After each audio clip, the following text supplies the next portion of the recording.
சென்னை நீலாங்கரையிலிருந்து மெரினா கடற்கரை வரை சுமார் 18 கிலோமீட்டருக்கு மேல் கடலில் நீந்தி சென்று சாதனை படைக்க 3 சிறுவர்கள் தற்போது காத்து கொண்டிருக்கின்றனர். அவர்களிடம் பேசலாம். வணக்கம், நீங்க இப்ப என்ன சாதனை பண்ண போறீங்க? நாங்க வந்து ஓஷன்ல ஸ்விம் பண்ணி பொல்யூஷனுக்குலாம் வந்து அவாய்ட் பண்ண வந்து நாங்க பண்றோம். எதுக்கான இந்த சாதனை பண்றீங்க? நீங்க என்ன மக்களுக்கு சொல்ல வரீங்க? அவேர்னஸ். இப்போ நிறைய பேர் வந்து பிளாஸ்டிக் இப்ப சாப்பிடுவாங்க, தூக்கி போட்டு போயிடுவாங்க. கார்பேஜ்ல போட்டா ஓகே, ஆனா அப்படியே தூக்கி போட்டு போயிடுறாங்கல்ல. அது வந்து நான் தப்புன்னு சொல்லல, தெரியாம அவங்களுக்கு தெரியாதுல, அதனால வந்து தெரியாம தூக்கி போட்டு போயிடுறாங்க. அதனால என்ன ஆகுதுன்னா, இந்த ஓஷன்லாம் மழை வருது, மழை வந்து நிறைய வெள்ளம்லாம் வருது. அதுக்கப்புறமா அது வந்து ரிவர் போகுது, அதுக்கப்புறமா ஓஷனுக்கு வருது. ஓஷன்ல நிறைய மீன்லாம் இருக்கு, அதெல்லாம் வந்து சாப்பாடுன்னு நினைச்சு சாப்பிட்டு செத்து போகுது.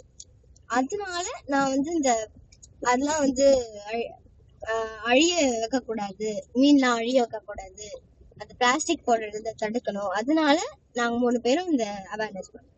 இப்போ இந்த சின்ன வயசுல உங்களுக்கு வந்து இது போன்ற அவேர்னஸ் பண்ணணும், அது கடல்ல நீந்தி சென்று பண்ணணும்னு சொல்லிட்டு எப்படி தோணுச்சு? உங்களால முடியுமா அது?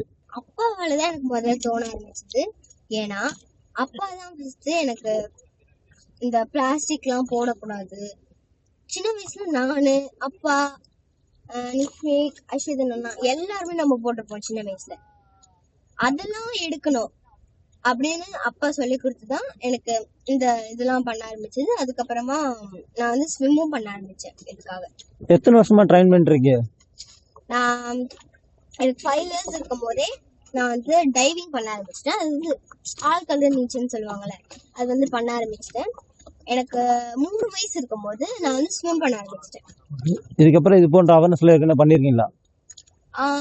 பண்ணிருக்கேன். நான் அப்போ வந்து இதே மந்த் ஜனவரி 24 நான் வந்து போன 2022ல பண்ணிருக்கேன். நீலாங்கரை, கோவளம் டு நீலாங்கரை. அப்ப வந்து நான் மட்டும்தான் பண்ணேன். ஸோ வந்து நெக்ஸ்ட் டைம் இப்போ மார்ச் நினைக்கிறேன், அப்போ வந்து நான் ஸ்ரீலங்கா டு இந்தியா பண்ண போறேன். Okay, thanks. சொல்லுங்க, நீங்க சொல்லுங்க. இப்போ உங்களால ஸ்விம் பண்ண முடியுமா? எவ்வளவு தூரம் உங்களால முடியும்? எவ்வளவு நாள் ட்ரைனிங் எடுத்தீங்க சொல்லுங்க. நான் ஓஷன்ல ஸ்விம் பண்ணது கிடையாது, ஆனா ரிவர்ல 400 மீட்டர் ஸ்விம் பண்ணிருக்கேன். நான் ஃபர்ஸ்ட் எனக்கு ஸ்விம்மிங்னா எனக்கு பிடிச்சிருந்துச்சு. அதுக்காக நான் 3 வயசுல ஸ்விம்மிங் பண்ணிட்டு இருந்தேன். என் அப்பா எனக்கு ஸ்விம்மிங்ல சேர்த்துட்டாரு. அதுக்காக எனக்கே ஸ்விம்மிங் பிடிச்சிருச்சு. தம்பி, நீங்க சொல்லுங்க. இப்ப என்ன படிக்கிறீங்க? இவ்வளவு தூரம் உங்களால ஸ்விம் பண்ணி போக முடியுமா? முடியும். நான் 9th ஸ்டாண்டர்ட் படிக்கிறேன். இந்த மாதிரி நான் நிறைய காம்படிஷன்ஸும் அட்டன் பண்ணியிருக்கேன். ஆனால் நான் இந்த ஃபர்ஸ்ட் டைம் இந்த அவேர்னஸ் ப்ரோக்ராம் பண்ணியிருக்கேன். ஓகே, எத்தனை வருஷமா ட்ரைன் பண்ணிருக்கீங்க? இது போன்ற பயிற்சி கடல்ல பண்ணிருக்கீங்களா? பண்ணியிருக்கேன். நான் 3 இயர்ஸ்ல இருந்து ட்ரைனிங் பண்ணிட்டு இருக்கேன். இது வந்து எனக்கு செகண்ட் டைம். நன்றி. 3 சிறுவர்கள் கடலில் பிளாஸ்டிக் பொருட்களை போடக்கூடாது என்பதை விழிப்புணர்வு ஏற்படுத்தும் வகையில் இது போன்ற இங்கிருந்து நீலாங்கரையில இருந்து மெரினா கடற்கரை நீந்தி சென்று சாதனை படைக்க உள்ளனர். இவர்களுக்கு நியூஸ் 18 தமிழ்நாடு தொலைக்காட்சி சார்பில் வாழ்த்துக்களை தெரிவித்துக் கொள்கிறோம். நீலாங்கரை கடற்கரையிலிருந்து நான் Pavinoth Kannan, news 18 Tamil Nadu.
Okay okay okay